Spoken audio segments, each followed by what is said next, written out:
Did someone move a decimal point in Alpine's budget cap or something? Because they're getting rid of staff like they're running out of money. The French team's announcement that they'll be letting go of Esteban Ocon at the end of the season isn't quite the consequences that everyone expected in response to Ocon's attempt to run his teammate off the road and into the Monaco harbour.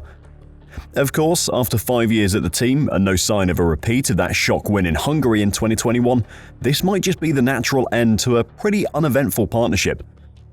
Today, I'll dive into Esteban Ocon's Alpine exit, what it means for him and the team, and why linking Carlos Sainz to any open seat is the easiest hot take to make in F1 right now.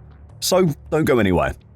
Esteban Ocon is to leave Alpine at the end of the year after 5 seasons with the French team. They've been the most perfectly midfield 5 seasons imaginable as well. A third-place finish in last season's Monaco Grand Prix, a second-place finish at the 2020 Sakir Grand Prix, and a race win in Hungary in 2021 are his only trips to the podium during his time at the team, and that record isn't likely to improve this season. Those 3 finishes were sprinkled among a variety of points finishes and a surprising number of retirements. An average finishing position of 7.75 is perfectly fine for a midfield driver at a midfield team, but Ocon's 16 retirements in 91 races is a surprise. With 6 of those coming last season, the highest of any driver, and moves like the one at Monaco this year, Esteban might be auditioning to be Kevin Magnussen's replacement if the Dane fails to find a seat next season. Speaking of that Monaco move, it's caused him some serious problems. After the Grand Prix, Alpine boss Bruno Famin said there would be consequences as a result of Ocon crashing into his teammate on lap 1 of the race. Apparently, both drivers had been told before the Grand Prix started that they were not to race each other and that they had to prioritise the team getting a points finish over personal glory. Esteban apparently forgot that meeting, though, as he made contact with his teammate twice before retiring from the race. Sky Sports' Craig Slater started the rumour that Jack Doohan would replace Ocon for the Canadian Grand Prix as punishment for the move, but Ocon has since confirmed he will race in Canada, where he'll face a 5-place grid penalty for the incident. Late on Sunday night after the Grand Prix, Ocon released a very PR-friendly statement apologising to everyone for his attempted overtakes on Gasly. It was a bad mistake to make, and he felt the backlash online for it. 5 days after the race, he released another statement saying, "I've been deeply saddened by the amount of abuse and negativity that I've received online regarding my character, my driving, and my career." He said in more than 140 Grand Prix, I've had my fair share of incidents, and admitted to making honest mistakes, but that the misinformed statements and gross distortions that I've seen online in recent days about my ability to work with a team have been inaccurate, hurtful, and damaging. Just 3 days after that statement, the team announced that they would part ways with him at the end of the year, raising questions about whether the Monaco incident was a final straw for the team. Ocon said in a statement announcing he would be leaving, "We've had some great moments together, some tough moments as well, and I'm grateful to everyone at the team for these memorable times." Team boss Bruno Famin said, "We've celebrated some fantastic moments together. We still have 16 races to complete in 2024 together with a clear objective, to continue to work tirelessly as a team to push for the best on-track results." Alpine and Ocon represented their split as a mutual decision in a joint statement, saying they had agreed together. Obviously, what happened in Monaco is not the reason for this departure. Discussions over Esteban's future will have been ongoing long before this, but it probably finalised the decision for Alpine. Where he goes now will be the subject of much speculation, with Mercedes managing and Ocon openly saying he's still a Mercedes driver. More on that in a minute. The real question now is, where do Alpine go? Esteban's announced exit from the team comes just days after yet another high-ranking team member quit the failing squad. Operations Director Rob White became the most recent in a long list of staff who've resigned or been fired over the past year. A tumultuous 12 months, which began with Alpine CEO Laurent Rossi being replaced last July. Team principal Otmar Safnauer and long-serving sporting director Alan Permain departed in the summer break, while Chief Technical Officer Pat Fry left to join Williams. Alpine's racing director David Brivio left the team at the end of the season to return to MotoGP. The departures of technical director Matt Harmon and aerodynamics chief Dirk de Beer followed an awful start to the season, and the sudden downshift in performance had led to plenty of rumours about the team being up for sale. FIA President Mohammed Ben Sulayem even went as far as saying that Andretti should buy them recently.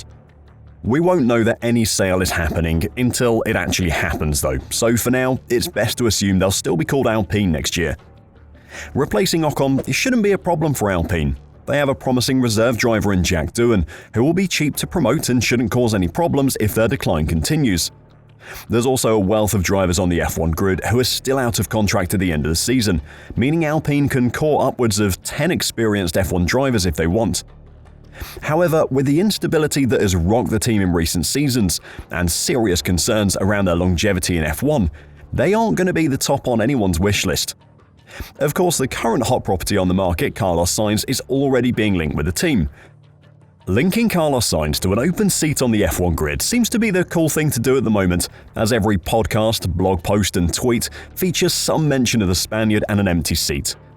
Lawrence Barretto wasted absolutely no time by writing for the F1 website. Famin is said to be keen to try and bring informed Carlos Sainz back to Enstone. However, it seems like the Spaniard is more likely to join Williams or Sauber Audi. I imagine that most F1 personalities have a draft article or tweet written linking Carlos to every team on the grid, ready to release depending on what team is getting the most search hits each day. As Barretto says though, Sainz would be far more likely to head elsewhere, though you could probably find 10 articles that directly link him to Alpine if you tried hard enough. While the Alpine team will be in F1 next season, the outlook for Esteban looks far less certain. With Lewis Hamilton on his way out of Mercedes at the end of the year, a move there would be Esteban's dream. However, Mercedes already seem to have turned down Carlos Sainz as they continue to test F2 rookie Andrea Kimi Antonelli. What Esteban might have going for him though is that he won't be as precious about contract length as Carlos is. Sainz wants long F1 contracts. He likes to be sure where he'll be in the future, so he can focus on his racing instead of the politics behind finding a drive. Ocon won't have that same level of luxury though.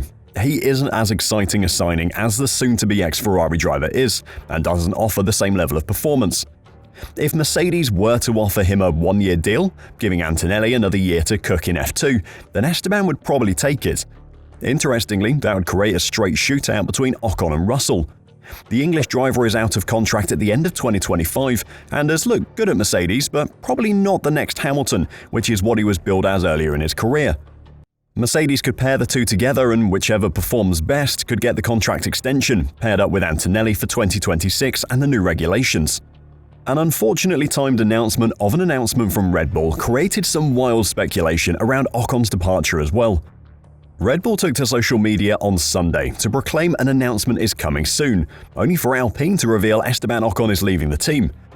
That Red Bull announcement is definitely not linked to Ocon though, with the team saying on Threads, "We understand that, without our agreement, Alpine F1 have released a statement regarding Esteban Ocon, causing wild speculation over our stay tuned announcement.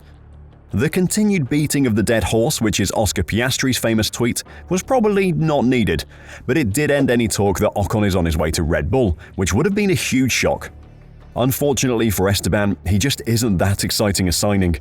After 5 seasons of unexciting midfield driving, with 3 opportunistic podiums, he hasn't done anything to set himself apart from the vast swathes of other midfield drivers who've come and gone from F1.